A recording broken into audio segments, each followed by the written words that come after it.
Welcome to the invisible ocean. A vertical column of air stretching from your shoulders to space presses down with hundreds of pounds of force. You don't feel this weight because the fluids inside your body push outward with the exact same force, keeping your biological structures in equilibrium.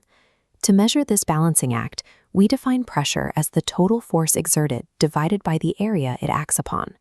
When describing local atmospheric pressure, we calculate gravity pulling down on the entire stack of gas molecules situated directly above a specific geographic coordinate. Because this background weight fluctuates with weather and altitude, engineers must establish strict mathematical baselines before they can measure the forces inside closed systems. This introduces a requirement for two different definitions of zero pressure, depending on whether the application is thermodynamic or purely mechanical. Absolute pressure starts at a perfect vacuum, a total absence of matter. Gauge pressure sets its zero point at local atmospheric pressure to measure localized forces. Pressures below the atmosphere are expressed as negative gauge pressure, or vacuum. These two scales are linked by a single rule. Absolute pressure is the sum of the local atmospheric pressure and the recorded gauge pressure. In this framework, absolute pressure can never be negative. You cannot have less than a total void.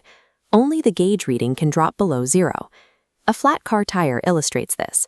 While the gauge reads zero, the absolute pressure inside is actually one full atmosphere, pushing outward with the same force that the surrounding air pushes inward. Conflating these two zeros breaks the ideal gas law. Natural processes do not respond to our atmospheric baseline, they only react to absolute pressure.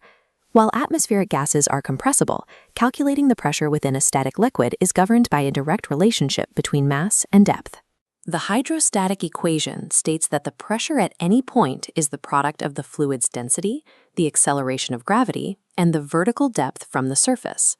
Density provides the mass per unit of volume, while gravity provides the downward pull on every layer of fluid above the measurement point. Looking at a massive wide tank next to a narrow vertical tube, it seems logical that the larger volume of water would exert more pressure at the base.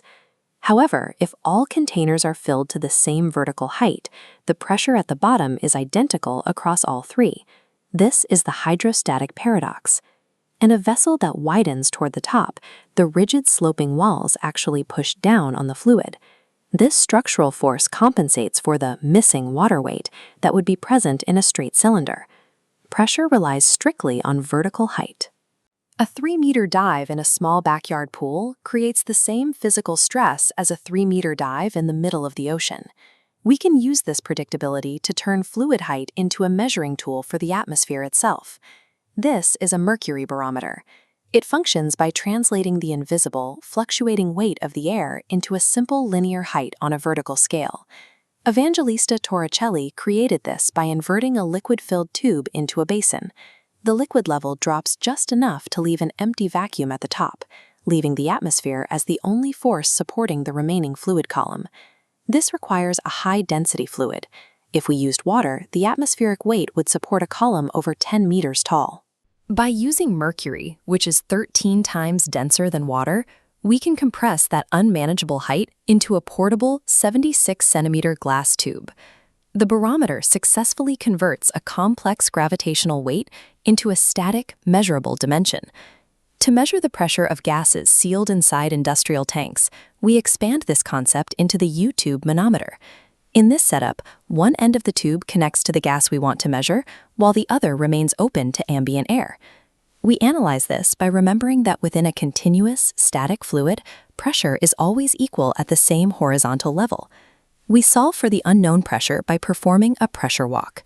We start at the open end, where the pressure is exactly 1 atmosphere. As we move down through the fluid, the weight above us increases, so we add the hydrostatic pressure of that column. As we climb up the other side toward the gas vessel, the fluid weight decreases. We subtract the pressure of this column to find the final force exerted by the gas. This method is used in differential manometers across global power plants and refineries to monitor flow rates and system health without relying on digital sensors. By relying on fluid geometry, engineers can calculate internal stresses with a high degree of certainty, using the fluid itself as the primary data point. While these fluid columns appear static, the interface between the gas and the liquid is a site of constant activity.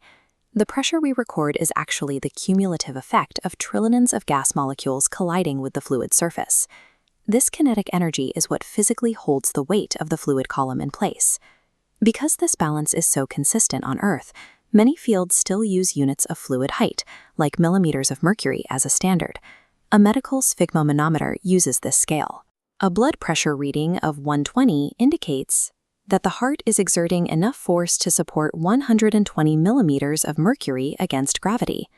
However, millimeters of mercury is a unit of length, not a fundamental unit of force. This distinction becomes clear when we change the environment. On Mars, where gravity is much weaker, the exact same blood pressure would push that mercury column much higher.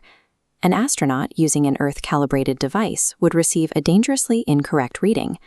To find the true pressure, the gravity variable in our equation must be adjusted to the local environment.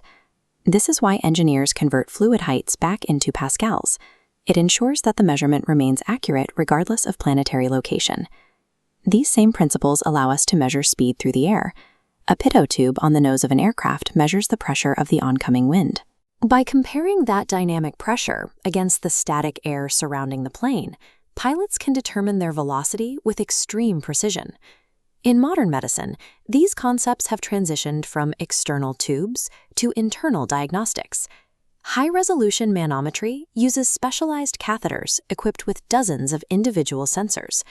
These sensors provide a detailed map of how muscles contract within the digestive system, allowing physicians to identify exactly where a physiological obstruction is occurring. Whether we are calculating the speed of a jet or the health of a human heart, the laws of fluid statics allow us to quantify the invisible forces acting on our world.